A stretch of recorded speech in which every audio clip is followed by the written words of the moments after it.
For the past 6 decades, Star Trek has entertained and inspired audiences with its vision of an idyllic future of amazing technology, wondrous cosmic phenomena, and down-to-earth commentary. Various ships and crews across numerous TV shows, movies, novels, and more. Hello, I'm the Angry Spork. In honor of the franchise's 60th anniversary, I'm taking issue with Star Trek: The Q Conflict, where stalwart Federation explorers from different eras are thrown together for the amusement of self-styled gods. Lowercase g, honest. Let's begin with issue number 1 and see if these comics make us want to turn the page or turn our heads.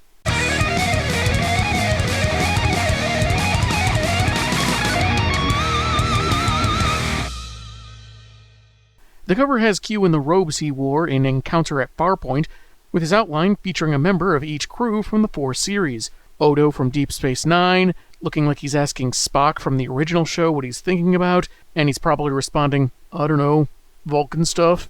Voyager 7 of 9, looking like she's in the middle of a fashion shoot, and finally Captain Picard from The Next Generation, peering into the reader's soul. Someone just ordered tea Earl Grey warm, and they're about to get such a monologue. Written by Scott and David Tipton, with art by David Messina, Elisabetta D'Amico, and Alexandra Alexakis, we begin with Jean-Luc being briefed on the 3rd supernova in 2 days setting off, all of which have been unusually close to each other within the Beta Quadrant.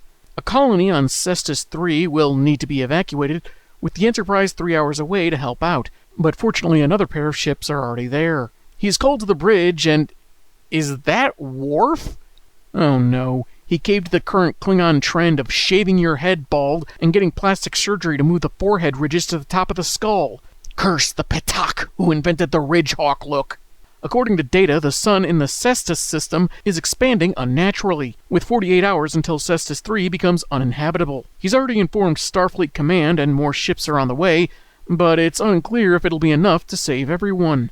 There just so happens to be a star closer to their vicinity behaving strangely via the feed of an automated observatory. It suddenly goes nova, faster than the previous incidents. That should not have happened. Collecting pertinent information and filing it under designation Epic Space Fails. They ride out the subsequent subspace shockwave, try saying that 3 times fast while hopping on 1 foot, with minimal damage to repair before they can resume course. And turns out that was actually the 8th atypical supernova in 2 days, a couple having cost thousands of lives in Gorn territory. A lot of them could have escaped, but they listened to podcasters who said it was fake space news, so they stayed put and ordered more barrels of subpar macaroni and cheese because it was advertised as anti-Starfleet. Data, Commander William Riker, and Dr. Beverly Crusher arrive at the colony with evacuation already underway. That's definitely not the way the sun should look, is it, Data? No, sir. The sun on Cestus 3 usually looks very similar to the sun on Earth. Mostly because this is being filmed in Vancouver. Also, shouldn't it be Earth's sun or the sun around Earth? Because there is no sun on Earth? Hey, I outsmarted a 23rd century android. I won't need my high school diploma anymore. I am the smart. Anyway, this planet's sun is at a stage it shouldn't reach for another 9 billion years. It's living too fast, staying up late partying, drinking too much, partaking in a space drug called Florb, getting tattoos just to spite its parents. You just hate to see it. Just as Riker checks in with another officer, the skies abruptly clear, the sun returning to its normal state. The bridge crew convene back on the ship, where Geordi has downloaded all orbital records around Cestus 3, and has the computer scan it for anything unusual, and the results look like a strange barrier made of segmented red lines, which Picard recognizes.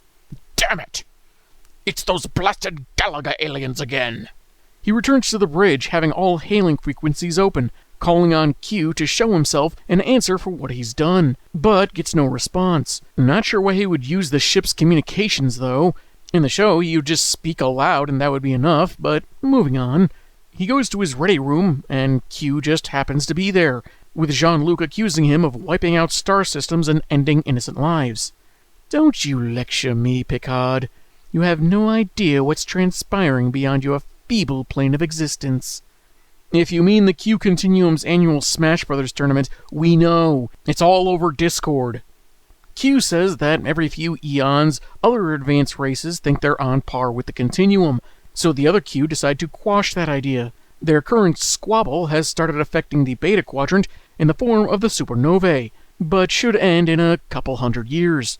The captain, naturally, finds this war of egos from self-professed superior beings as petty and unethical as Q has always accused humanity of being, when he's had every chance to learn something from the mere mortals.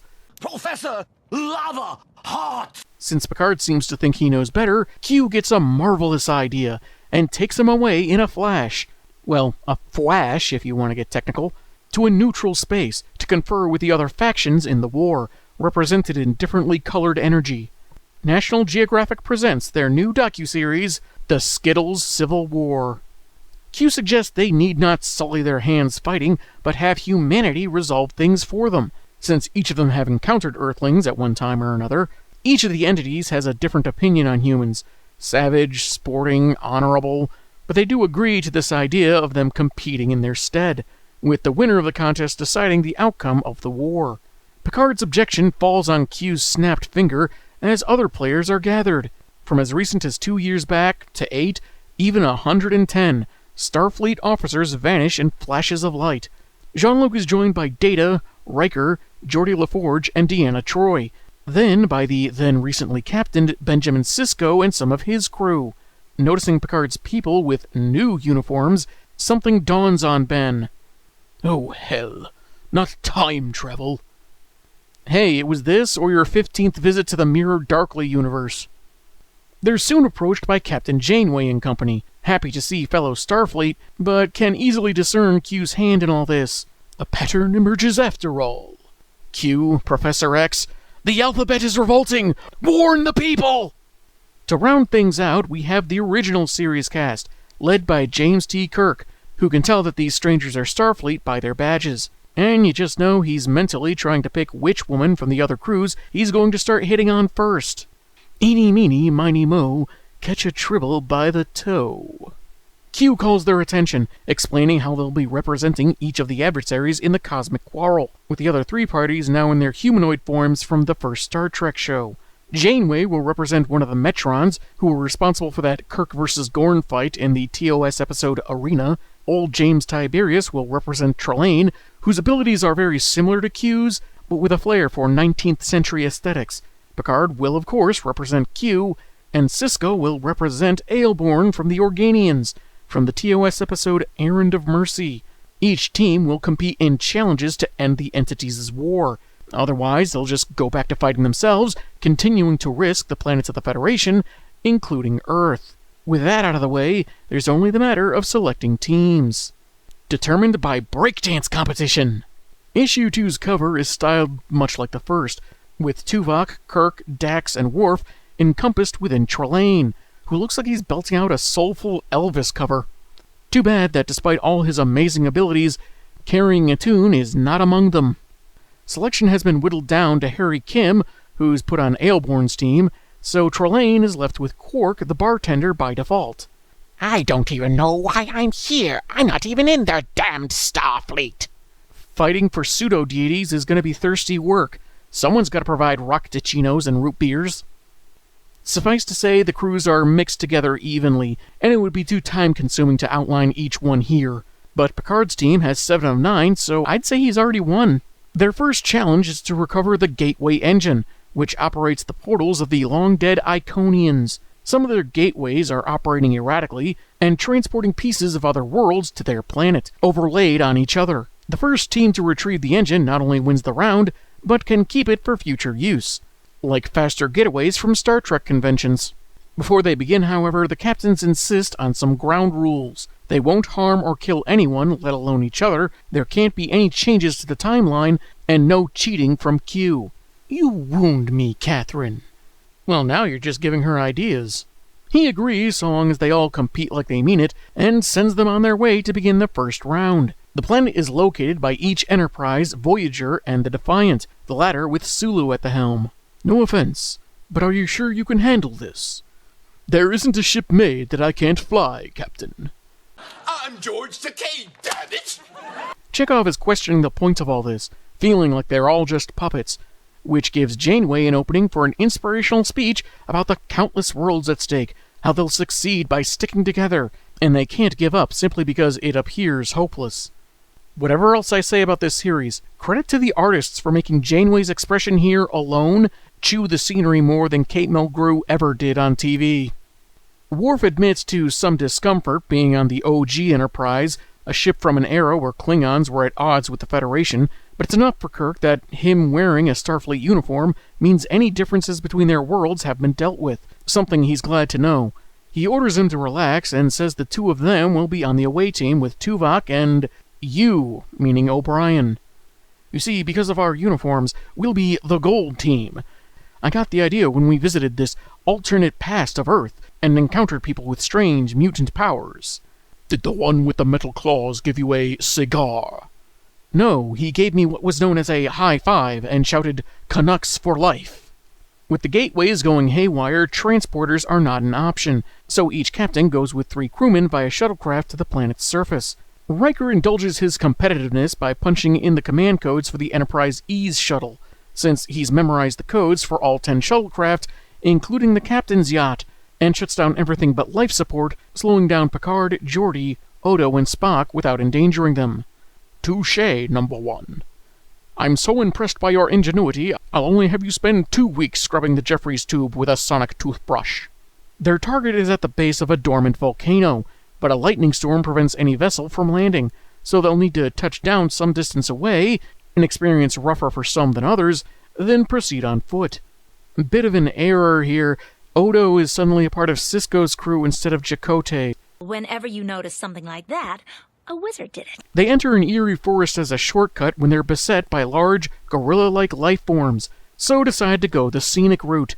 Janeway's lot are attacked by enormous birds, seeking refuge in a cave, and Kira suspects they're native of a different planet, brought here through the malfunctioning gateway. Kirk's team have made it into the installation, with help from Worf's prior experience with these Iconian portals from the TNG episode Contagion, and Kira narrowly gets pulled in by Space Cthulhu. Team Janeway make it to the control room when Kirk opens the door, only for Riker to essentially slam it in their faces, then look smarmy for the audience. I can't fault him for thinking quickly. I'd have done the same thing. So I'll recommend to Picard he only spend 3 weeks cleaning the Jeffries tubes with a 20th century toothbrush. Kinda weird that Tuvok's ears suddenly look webbed like he's an aquatic alien or something, but I digress. They try to bust down the door, but before they can succeed, Kira and Chekhov manage to remove the control device and find a convenient doorway back to neutral ground. Congratulations, Captain Janeway. You've exceeded my limited expectations of you. Pretty backhanded compliment, but still a better reception than what some Trekkies gave her when Voyager premiered. Even Q congratulates her, and holds some kind of orb statue thing for a single panel. Don't know why. And as agreed, they can keep the device for their own use, if they can figure out how it works. The Iconians built it, and even they couldn't figure out how to make it stop blinking 12 o'clock. The issue ends with the other teams transported in, Q telling them to prepare for the next round, because what they just went through was mere child's play, and in the sky above, a large face seems to be observing them. Is it just me, or are the newer designs for Galactus just getting lazier? We've seen our first victory of this twisted game, with more yet to be revealed. How far will our heroes be pushed? What is the end game in all of this? How did Data go years without realizing his cat Spot was really a girl? Tune in next week for more. I'm the Angry Spork, and man, have I got issues.